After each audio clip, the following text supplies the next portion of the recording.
we are going to focus on letter S, which, if you recall, was soy. So similar to every single food that we can consume, soy affects people in a plethora of different ways, affects everyone differently. Soy's power really depends on the already existing circulating level of certain hormones in your blood, most notably estrogen. So an example of how that affects people in different ways are premenopausal and postmenopausal women. So premenopausal women have a ton of estradiol, which is the primary form of estrogen floating in their blood already. So soy in premenopausal women might act as an anti-estrogen. However, postmenopausal women, since they have much less estrogen or estradiol than premenopausal, soy might actually impact them the opposite way and instead be estrogen mirroring as opposed to anti-estrogen. Soy can be categorized by either fermented or unfermented food. Fermented just simply means that it's been cultured with beneficial bacteria, yeasts, molds, kind of similar to the probiotic, letter P, that we've already touched on. So an example of fermented soy products are soy sauce and tempeh. So some believe that this fermentation process can actually increase this particular food's digestibility, again, due to the enhanced live cultures that occur during the fermentation process. So soy sauce, tempeh. Oh, absolutely, I'm obsessed with both of those. Those are both good examples of fermented soy products. So some unfermented soy products just means that they have not been cultured with said yeasts, molds, bacteria, etc., are soy milk and also tofu, which, don't get me wrong, love both of those too. I've done quite a bit of research on soybean protein supplementation has actually been shown to reduce both systolic and diastolic blood pressure. What the heck do those two numbers mean? So those two numbers are the two numbers that the doctor. So soy is constantly in the hot seat all the time.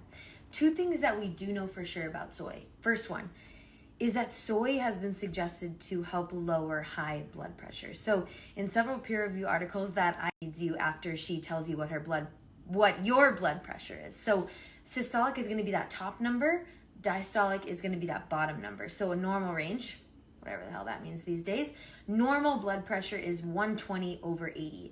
So increased intake of soybean protein has been suggested to actually prevent high blood pressure.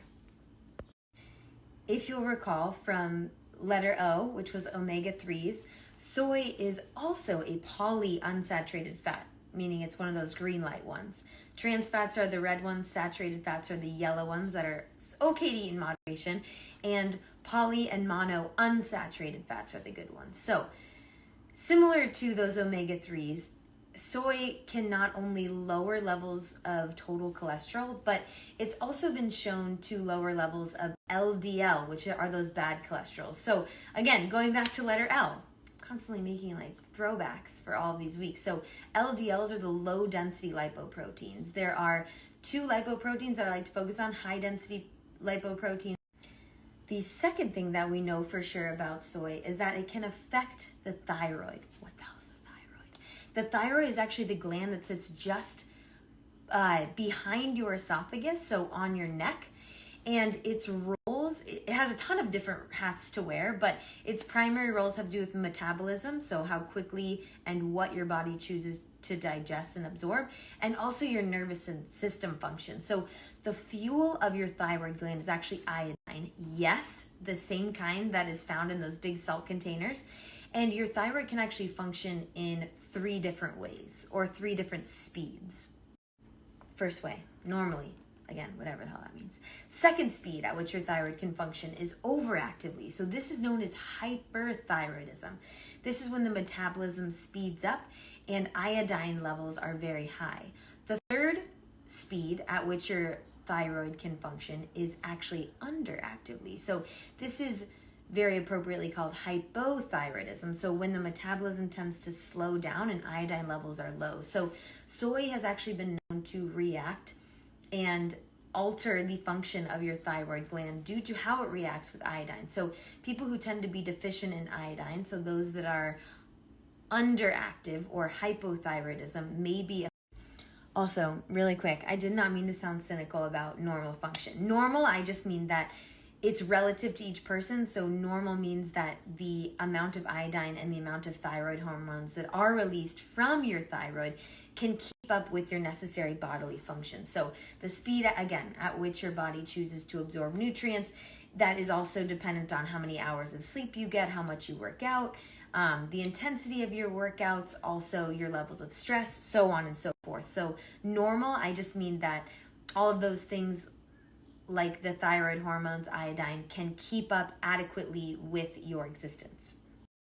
One more thing that I wanted to point out about soy as it relates to its positive effects is that it is a great source of phospholipids. So if you'll recall from O and also B, blood-brain barrier, and O being omega-3s, phospholipids play a huge role in the strength, shape, and basically ability to fight off invaders of each cell wall. So each cell that exists in your body is surrounded by a layer of phospholipids. So again, phospholipids, soy is a great source of these, and phospholipids are what every single cell in your body is made of. So soy, therefore, can potentially help out with the strength and the shape that your cells take on.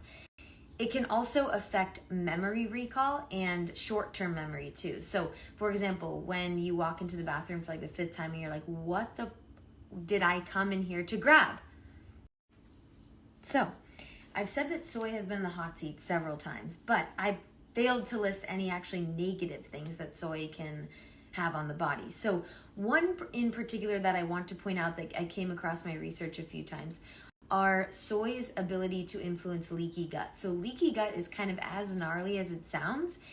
Soybean agglutinins have been found as kind of the sidekick culprits in cases of leaky gut. So leaky gut is really when your small intestine starts to grow holes in it. So if you'll recall from D, digestive tract, your small intestine is where all of your macronutrients are digested and absorbed. So it's really in charge of ensuring that all of the organs, from your heart to your brain, from your muscle or to your muscles, really get all the adequate amount of nutrients that they need. So soy has been sometimes shown to contribute to cases of leaky gut. In summary, soy can affect people in a ton of different ways. So it is really up to you to do those kind of elimination tests. I personally consume soy sauce, tempeh, tofu, and natto in probably 5 to 6 times a week, and I really don't notice a horrible negative effect on my own body. That said, everyone is affected very differently, and again, it really affects you depending on the existing level of hormones you already have circulating in your body, especially estrogen. My girls.